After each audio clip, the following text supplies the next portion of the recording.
গোবিন্দপুর ধর্মতলা রাধা গোবিন্দ বালক সমিতির পরিচালনায় চলছিল অঙ্কন প্রতিযোগিতা। সেই অঙ্কন প্রতিযোগিতায় আমিও গিয়েছিলাম, মানে আঁকতে না, ভিডিও করতে। মানে আমার মামার বাড়ি যেহেতু, ওখানে জাস্ট বসেছিলাম। আর আমার করেছিল আমার ভাই, মানে ছোট ভাই রাজদীপ। তো ওকে নিয়ে ভিডিও করছিলাম, ও চুপচাপ বসে দেখছিল। এই ছিল আমার তখনের মজা আর কাজ। আর এখানে চলছিল ক বিভাগ, ওই দিকে চলছিল খ বিভাগ।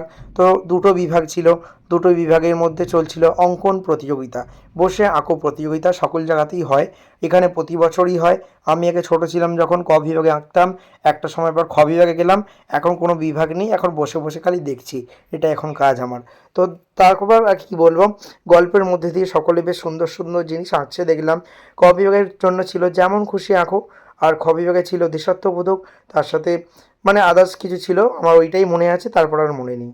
তো কিছু বলার নেই। তারপরে সত্যি বলতে অনেকজন এসেছিল প্রতিযোগিতা করার জন্য।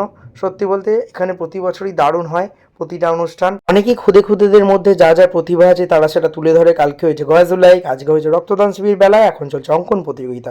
সবাইকে জানাই সাদর অভিনন্দন। সবাই এগিয়ে যাও, সুন্দরভাবে নিজেদের কেরিয়ার তৈরি করো। আর রাধা গোবিন্দ বালক সমিতি সবার পাশে আছে। টাটা।